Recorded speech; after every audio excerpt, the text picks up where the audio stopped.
Hello, good morning everyone. Sorry for the hassle.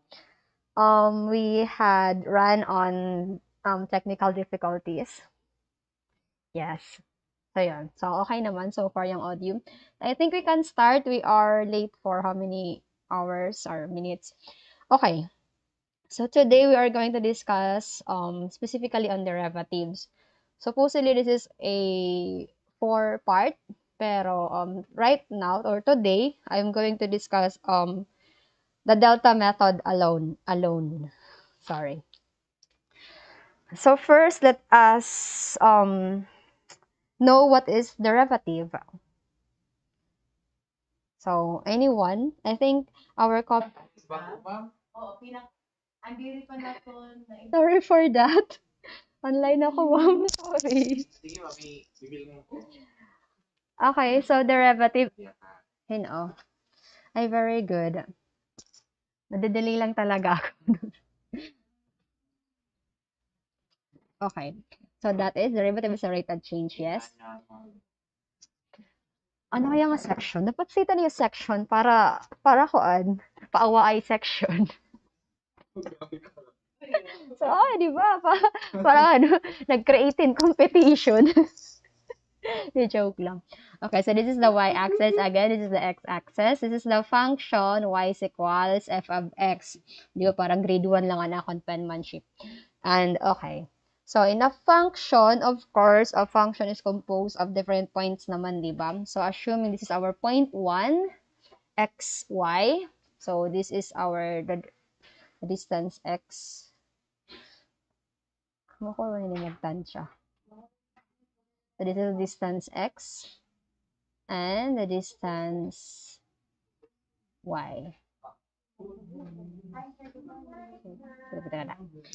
Okay.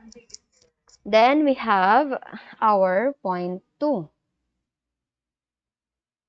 So this point 1 and point 2 is paano ba? Distance by the horizontal distance delta x. Pangit ng delta ko. The horizontal delta x and the vertical distance delta y. So our point 2, great challenge, nakakaloka.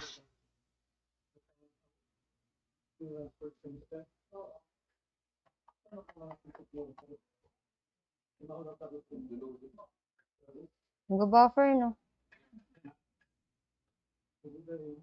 Medyo nagluluyot internet. So this will be the parang masyadong rin ako sa accreditation. Okay.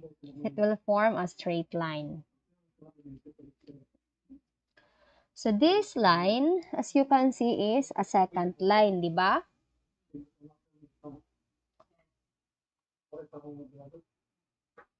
This is second. Then, then the slope delta y over delta x is the slope of the line. Ang hirap pagdira, ano? Pagdira real time. Pag may delay. That's it, answer after pero pa seconds. Internet kasi. Mo ako ngakuan.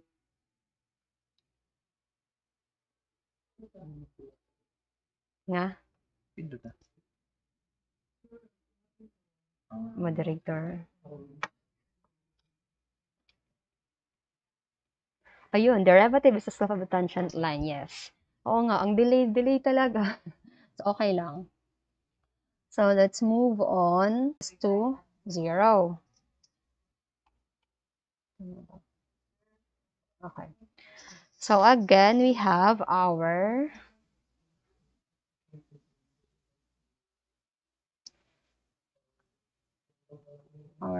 y-axis, x-axis, and the function y is equals to f of x.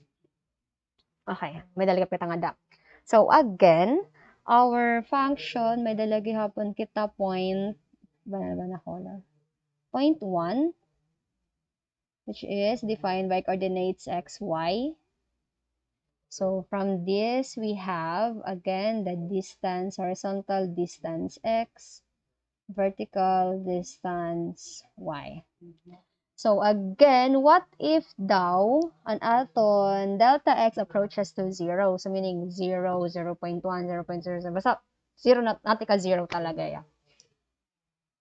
Okay. So, ang mananabo is guti ay gihapon an aton delta y. So if this is our delta x, so adala naton delta y. Okay? So adin aton 0.2. Gin-exaggerate ko lang actually. Pero kung 0 talaga to ya, most likely dikit la iton hiyat aton 0.1. So this is again x plus delta x, y plus delta y. Alright? So if we connect points 1 and point 2, it will, since point 1 and point 2 is so close to each other, ang nananabo is an line nga nabubuo nira is na intersect laha usa ka point. So nananabo an aton function y is equals f of x na intersect laha aton line nga nabuo han p1 ngan p2 ha usa ka point, and that line is called what? So that line is called a tangent line.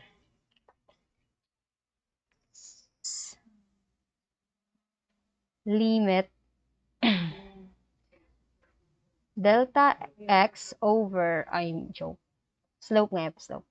Delta y over delta x as x approaches to 0. So that is the slope of the tangent line. This is also could be written by dy over dx, or the derivative of y in terms of x, with the form f prime x. Diba? I don't know. Dikit. F. Yun. Wait. Prime x. Or y prime. So these are typically the denotation of derivative. So again, magiging, this is delta x. Magiging derivative lang yan, magiging dy over dx lang hiya if an aton delta y over delta x if delta x approaches to 0. So asya lang ito pagiging sugad. Okay? So let us try to have an example. The second and the tangent line are almost the same when x approaches. When approaches, dependent variable, where x is our independent variable. Other letters in the function is considered. Have an example.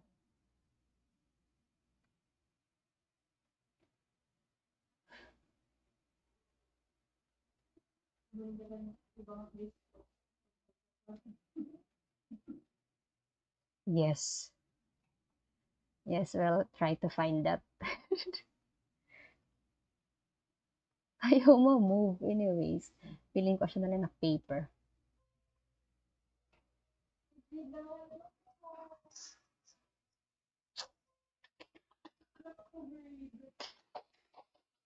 Sana all. Okay, let's. Hindi na ako naka-automatic. So let's try to have an example for delta method. So for the STEM people, I think you are familiar with this one. So we are required to differentiate na ba is the term?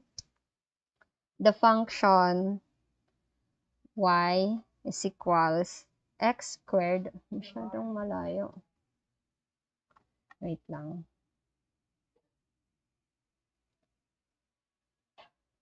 By the way, before we proceed in finding the derivative delta method of a certain function, let me introduce first to you the process Actually, parang common sense naman ini, pero mas masayong kasi talaga pag naka-process, 'di ba? Pag naka-procedural type an aton evaluation. So, let's start first by substitution. Ano naman ako?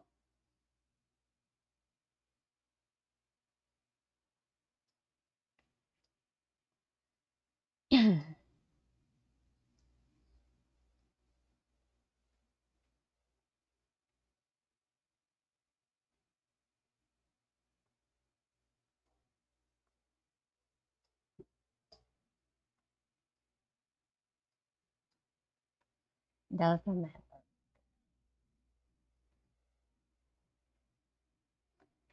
Okay, first is the substitution.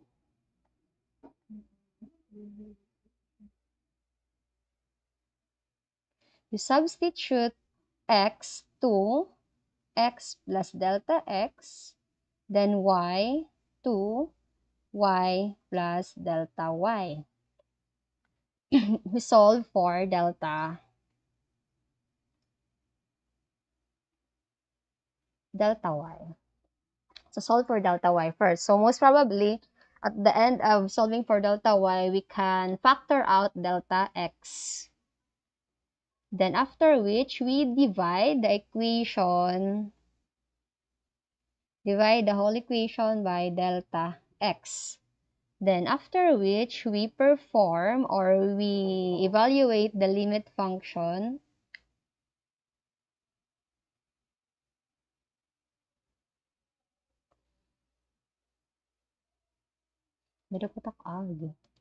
As delta x approaches to 0.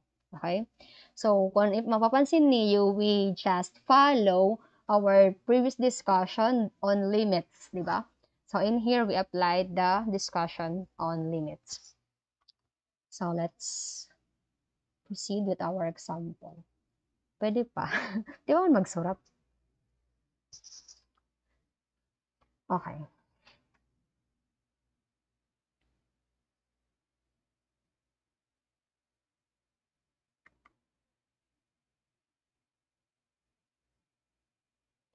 So let us try to find the derivative of the function y is equals x squared minus 2x plus 3. So, waray kami pamilihin, masayon-sayonan ka doro kayo. Makarawad ka sa iya, wayakan pag example, masayon. Pag assignment, makore-korean. Okay? So, let's try to find the derivative of this function. So, first step, we substitute y and x. So, tanan na y, sinusalat aton y, kay function nga hiya, that is y plus delta y. Tanan nga x liwat, substitute as x plus delta x. Copy lang ha. Pagsuga din, it is very important to have parenthesis para dire ka mo malipat. Okay? Kasi pag gimpabayan lang nato niya x plus delta x, wala kitang parenthesis, tapos aton gin squared nga di na nga x, di na lang delta x term, that is different from what we have. Okay? So, 2, again, parenthesis, kasi mag-iiba talaga ito i-value kung dire kita mag-parenthesis. So, that's how important parenthesis is. Then, plus 3. Okay? So, we proceed now with expansion. So, expand natin ini nga x plus 2 delta x and ini. Okay? So, y plus delta y is equals to, what we're doing, by the way, is wala pa kita may ginhimo aton palagin substitute nga nag-expand pala kita, okay? So, x plus square ini ha, 2x delta x plus delta x squared. So, iba ito. Then, minus 2x minus 2 delta x plus 3. Okay. So, now, we solve for delta y, di ba? So, ano na nanabo? Ang aton y is matatranspose din. So, copy lang. Y plus 2x delta x plus delta x squared minus 2x minus 2 delta x plus 3 minus y. So, what is the value of y? So, kailangan kasi naka-x lang hiya dito on the right side, di ba? So, let's substitute the value of y to the original function, di ba? That is x squared minus 2x plus 3. That is our delta y. X plus 2x delta x plus delta x squared minus 2x delta x plus 3 minus, substitute the value of y. Again, it is very important to have the bracket. Kasi mag-iiba po ito, especially kung minus, kasi mag-iiba ito iya operations. Okay. So, should I proceed to cancellation na terms na lang? Kasi feeling ko paparas na yun. Ay, sorry, this is x squared. Wala mo nag-correct? This is x squared. Diba? X times x, x squared, x squared, x squared. Okay? So, let's proceed to cancel terms nga, diba? X squared minus x squared. This is cancelled. Then, negative 2x minus, negative of negative 2x is positive 2x. So, this is negative 2x, so cancelled. Then, negative of 3. Negative 3, then positive 3. So, cancel na lang ha.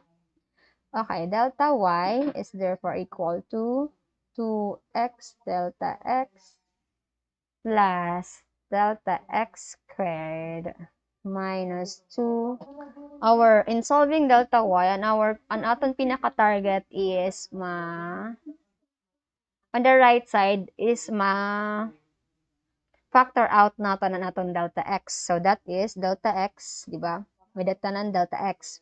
So factor out, we have 2x, then kuhaon na nato na d, copy the sign ha, delta x, a whole equation by delta x. So divide natin na ya by delta x.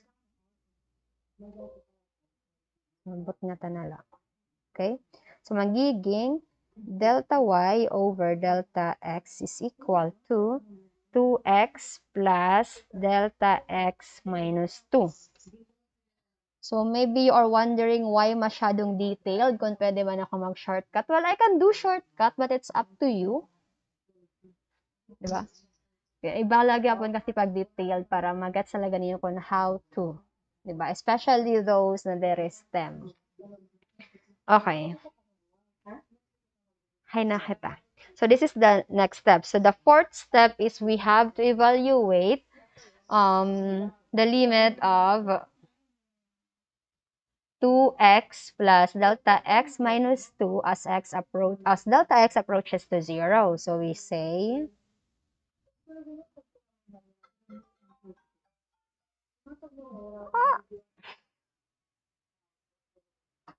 delta x approaches to 0. Value, di ba?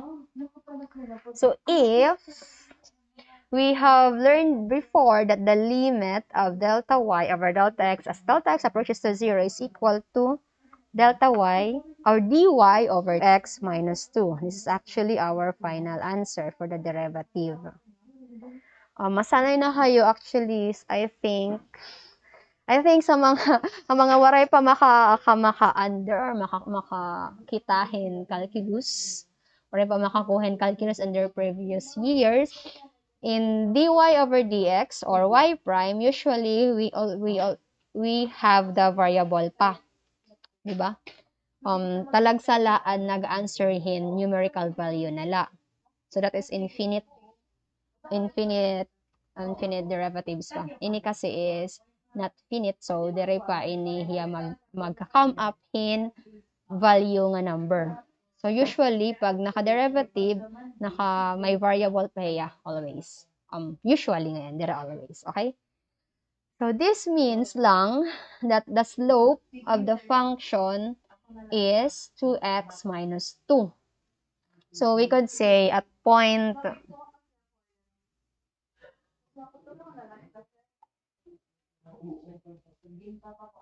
at 0.12, so this is our x, diba? This is our y. So substitute kita. At 0.12, dy over dx is equals to 2 times 1 minus 2. That is, so it shows that the line tangent to its graph at point 1, 2 is a horizontal line. So, horizontal and iya slope of point 1, 2. Okay?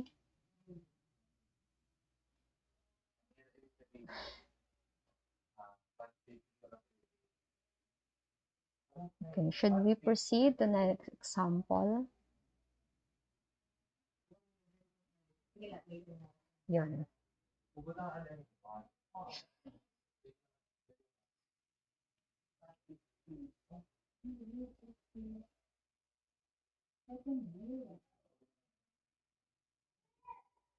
Okay, so let's proceed to example number 2.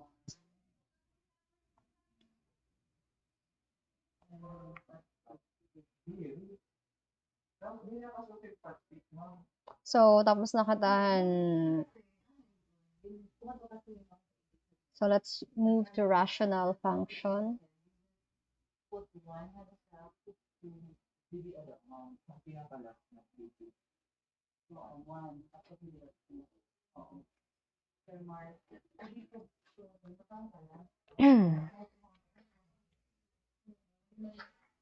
Okay. So, what is again the first step? Substitute y to delta y. Then, copy lang ha. To delta, sorry.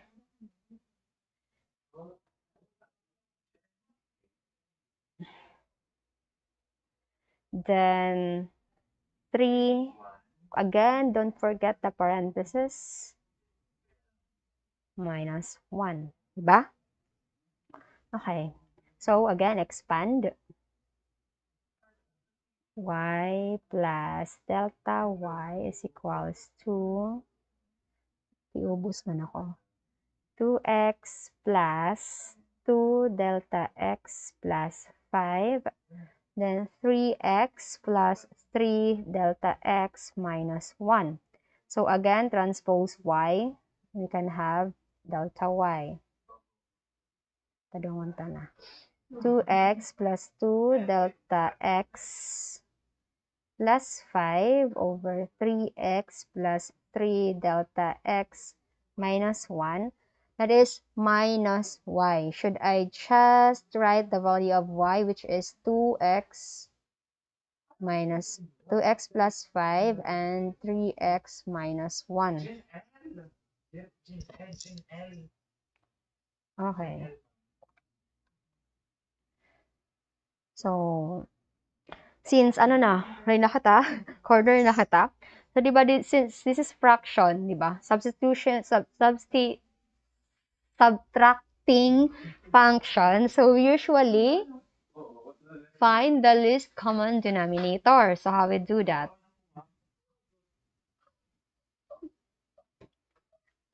So, the least common denominator is we multiply the denominators. Pangaon, Sir Mark. Okay lang? So, I multiply the denominators. Then, we divide the denominator to the fraction. Diba? Minus 1. Times the numerator, which is 2x plus 2 delta x plus 5. Diba that's how we do when, remember the first day of your interview when you were asked how to evaluate fractions? Diba we usually do this solution. Find kita ng least common denominator, tapos least common denominator, divide ang denominator, then times the numerator, then until makakame up kita hin same denominator, di ba? So that's how it goes. Basic, di ba? Okay. So again, the least common denominator, divide by the denominator, copy lang ang na operation. Then that is 3x plus 3 delta x minus 1, then multiply by the numerator, which is 2x plus 5. Tama ba? Okay. So now is the evaluation. Masyadong malaki. Dapat ang masayo na lang ni Didi, x plus 1 over x. Nagbabasa lugod ako. Di joke lang. Sige. Okay. Let's expound.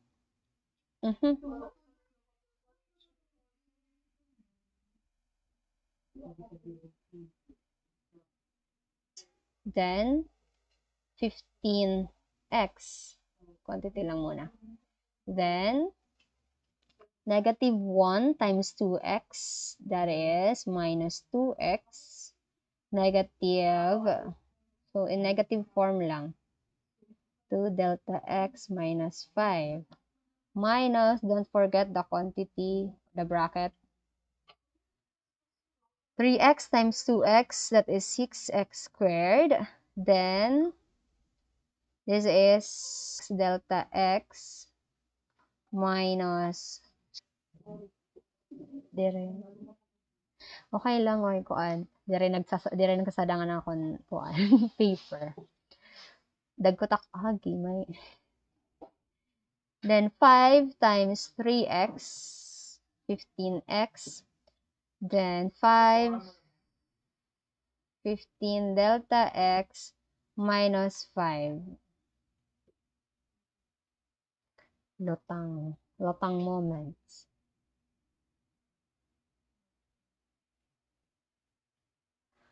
Minus 5. Okay? Then, copy the denominator. 3x plus 3 delta x minus 1 times 3x minus 1. Okay? So, if may diri na kalanat, okay la, igpakiana ha aton workplace chat. Well, lagi kay manipis kasi naking gamit. 15x daw. 15x ata. 15x. Ade, 15x ini. Daw 3x, 6x squared plus, yes, that is 15x. Sorry. Thank you for that. Romeo is studying. Ito. Diba? Sabi ko na sa inyo kasi real-time solving to. Do delayed la ka mo. So, kailangan talaga mag-view. Okay? Then we have 16x delta x. Then, ano pa pwede makancel? So, negative 5, negative 5. Again, cancelled ko ya kasi minus, then negative, so that is positive na. So, different signs. Okay, ano natin masasalin? That is negative 2x. Tama ba? Or may dak na ngalimtan nga delta. O, tama na.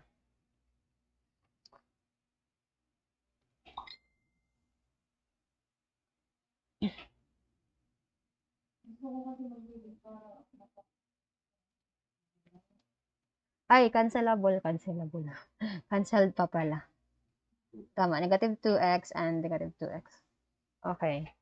So, ang masasalin natin is negative 2 delta x and positive negative 15 delta x. So, that is negative plus negative. Nawawaratak araw.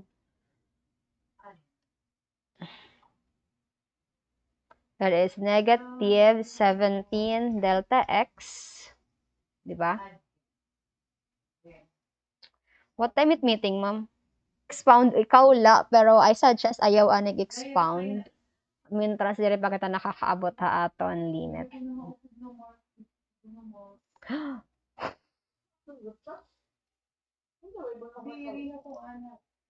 Gmail kasi ito na automatic.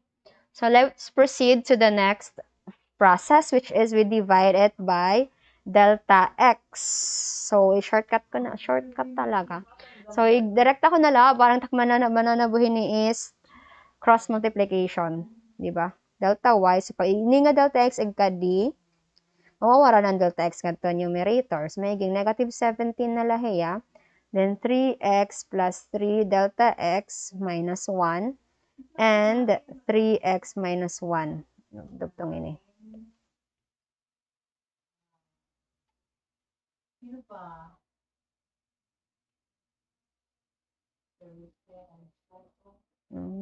Okay. So, let's proceed now to evaluation of limit of the function. Negative 7 over 3x plus 3 delta x minus 1 times 3x minus 1. So, that will be, nangangalimtan mo natin mga faculty, ma'am. File name.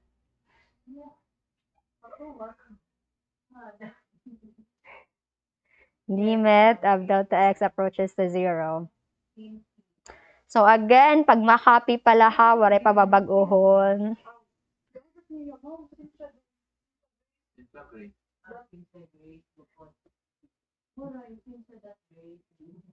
Integrate that too.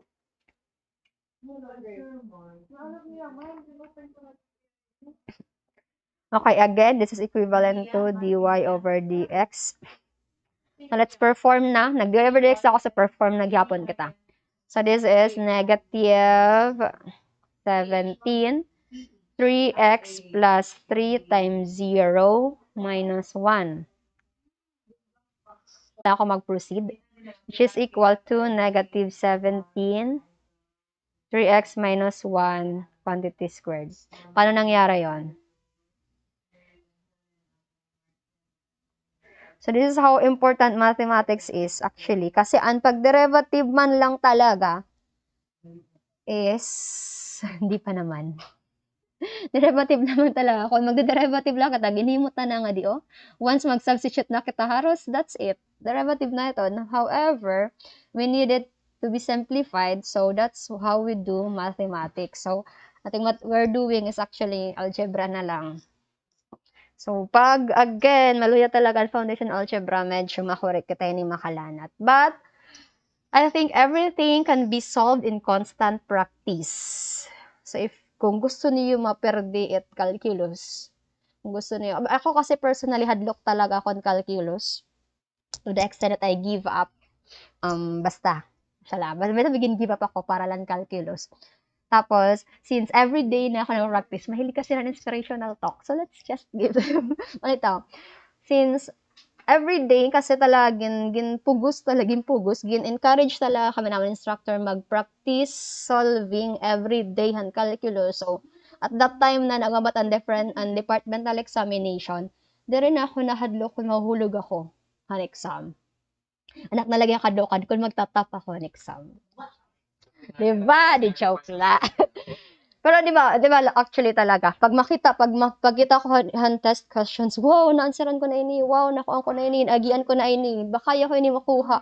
Ganon. Ganon.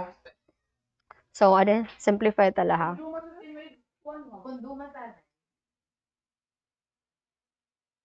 So, this can be done again by constant practice.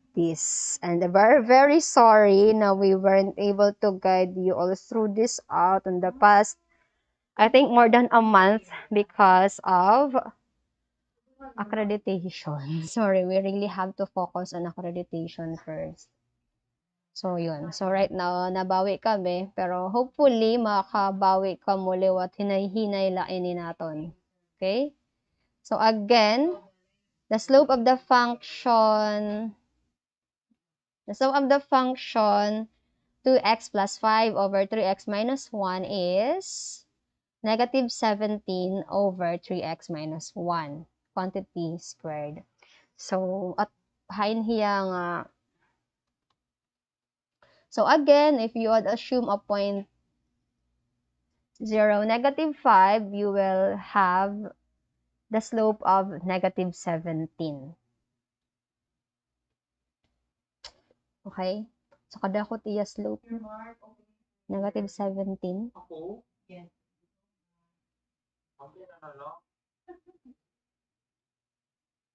Yeah, negative 17 is to 1. Parang dako iya tapos. Sige na, let's sige kung sakto ta kininakan. So, this is the slope of the function. At point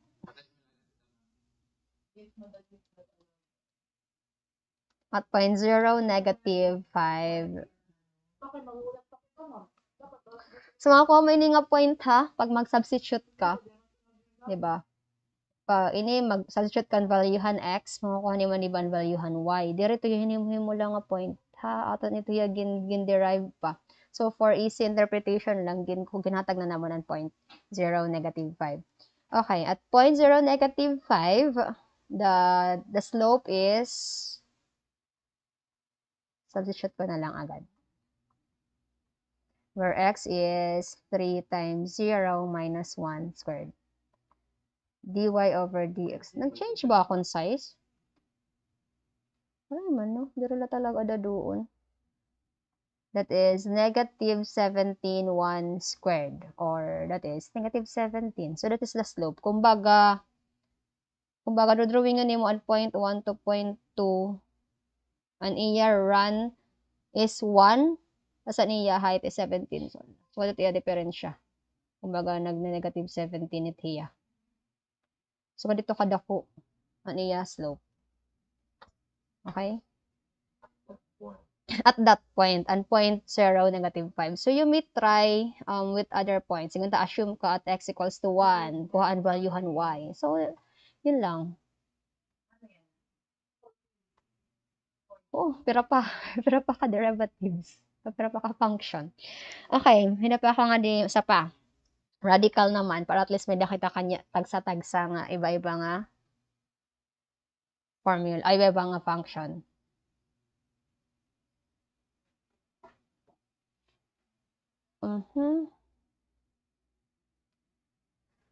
Y is equals square root of 2x minus 5.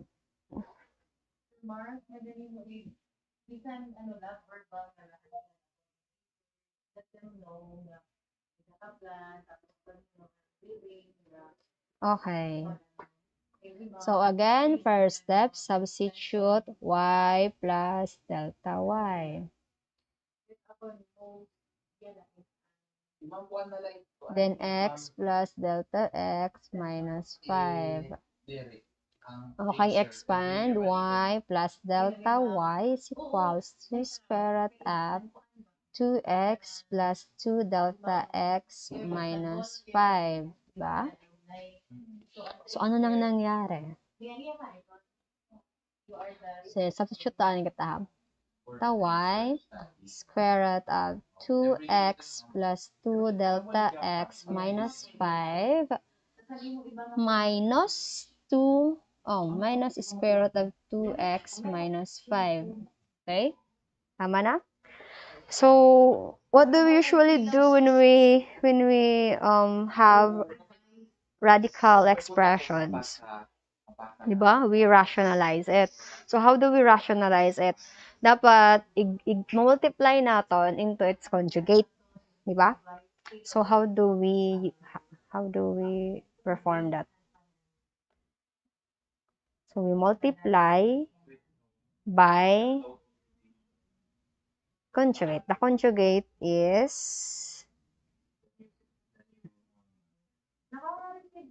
same hiya, pero different ang iya operation. Bali, from kung minus hiya, this is plus, then 2x minus 5. Okay. So, since ato niya gin-multiply, sa nga functions, dapat, magiging same net iya, hindi rin natin ma-alter if ato niya gin-multiply into 1.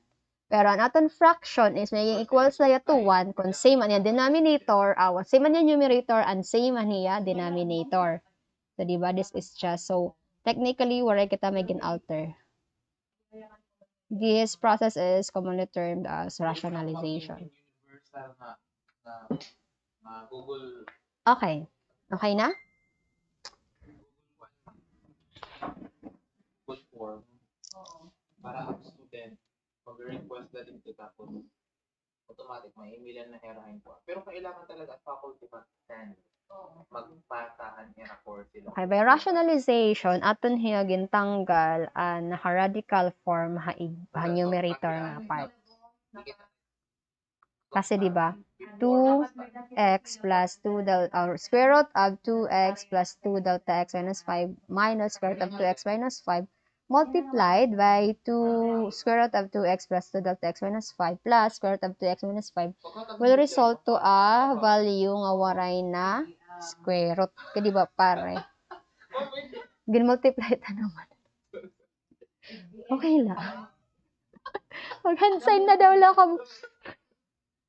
Okay. So, magiging 2x plus 2 delta x minus 5 minus, quantity na lang, 2x minus 5. Multiplying different, multiplying different operations sa negative baya. Ano daw ko ng oras sa pipiting? Nag-isag 100. Sorry.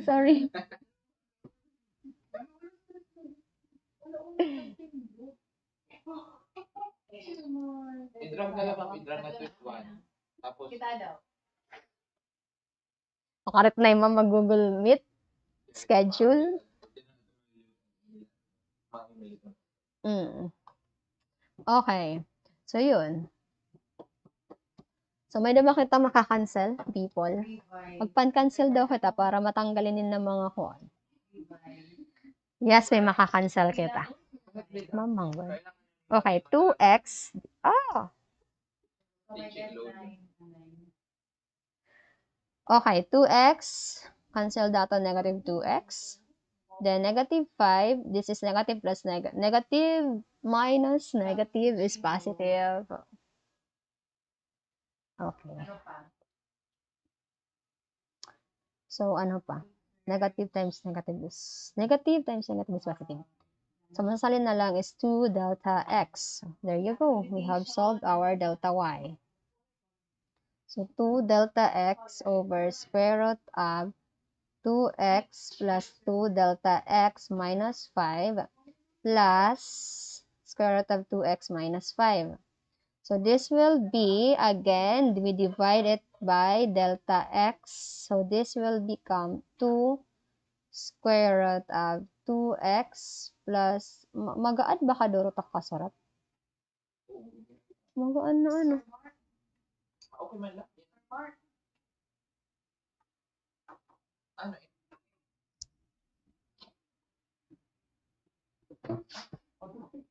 May cake plus 2x minus 5. Okay. So let us now evaluate the limit of the function 2 over square root of 2x plus 2 delta x minus 5 plus square root of 2x minus 5. Okay? So again, limit delta x approaches the 0. Limit of delta x approaches the 0 of the function 2 square root of 2x plus 2 delta x minus 5 plus square root of 2x minus 5. Mapa-change daw into pilot nga ballpen para mas mawaset agi. Maraksot talaga. OMG. Okay. So, dy over dx is equals to, then, evaluate ta na. So, tanan nga delta x, 0. So, 2x plus 2 times 0, pwede ba 0 ta na lang? Minus 5 plus 2x minus 5. So, we have 2, duha na nga 2x minus 5, diba? That is 2, duha man godeya, 2x minus 5. Tama ba? Or, could be simplified as, para makita ninyo.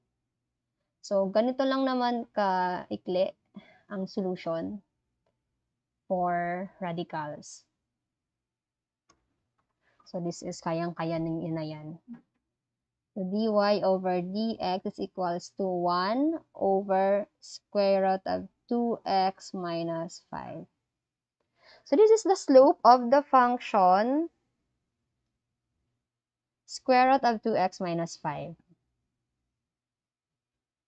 Ano man ini? Okay. So 1 over square root of 2x minus 5. So yun, you try to draw the slope using a point from your radical function. Okay, so let's now try. So we're approaching na to the derivatives on my function formula based, ha? So let's just try what will be the value if we find the derivative of a constant. Sige daw. So I know it iba nga mga nag-STEM ha iyo maaram na kung ano it value it derivative it constant. Yes. So let's just prove it using delta method. Derivative of a constant, that is y is equals to 3. So if ato nin igplat, we all know that this is horizontal. So an horizontal line is pirat iya slope ito horizontal line. I'll leave that to you. So let's answer this. Okay, again substitute y plus delta y is equals to 3. Kasi waray man hiya x. Let's just proceed with that. Okay. Then, delta y is equals to 3 minus y. So, delta, naging a. Delta y is equals to 3 minus 3. Delta y is actually equal to 0. So, divide the equation by delta x. Ganun pa rin. Is equals to 0. Nagtipid ng space si ma'am. Okay, so limit lagi hapon. Perform the limit. Delta x approaches to 0 is equals to limit delta x approaches to 0. So dy over dx is equals to waray man yan delta y, so doon mo lagi hapon 0. So, yun, we perform all of it, and ginagawsan still is 0. So, actually, if ato nini igplat, so kaditon, this is your y, this is your x. Your y is equals to 3, 1, 2, 3. Dito natin horizontal line. This is our y is equals to 3. So, our horizontal line, hay mo ng slope on horizontal line. Pag mag-plot kita point 1 to point 2, diba? Waray kita slope. So that means dy over dx is equals to 0. So, wala talaga ya slope. Okay? So, tanan, that is also applicable on all constant. So, let's try to find a niya variable. So, we can conclude, by the way, that the derivative or dx of constant is equals to 0. So, let's try to have the last example for today. May practice exercise na ninira, no? For delta method. May practice exercise. May that to alone. Y is equals to x. So, let's try to find this one.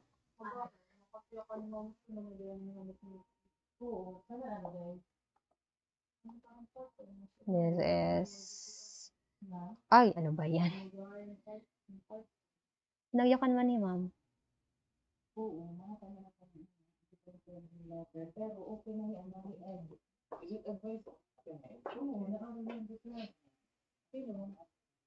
Edgar?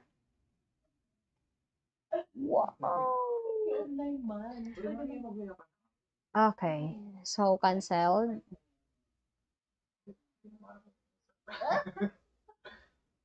Tama ba ang ginagawa natin?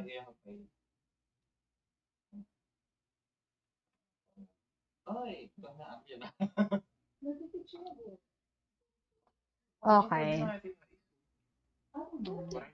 So, cancel. Cancel nga. Maka-cancel talaga siya. So, we have delta y is equals to delta x. So, we divide the equation by delta x. We have delta y over delta x is equals to 1. Tama?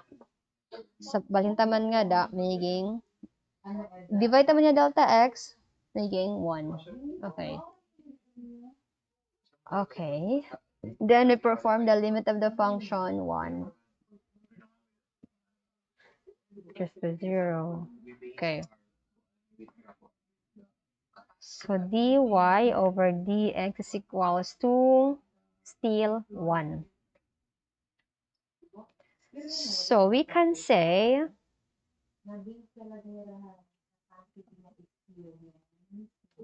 at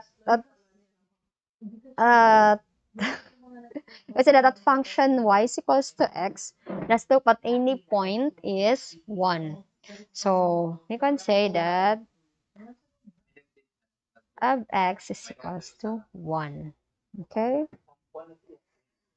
So, ganun lang. So, that's how we do the derivative using delta method. So, actually, we will not stay on delta method that much kasi next discussion, hopefully on Saturday, hopefully maka-early na kami. Sorry for that.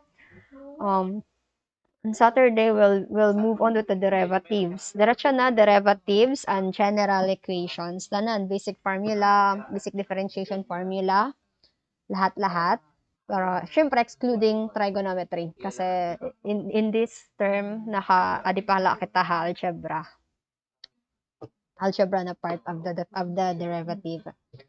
Then, we'll proceed with, so, bali 3 topics kita next week, ha?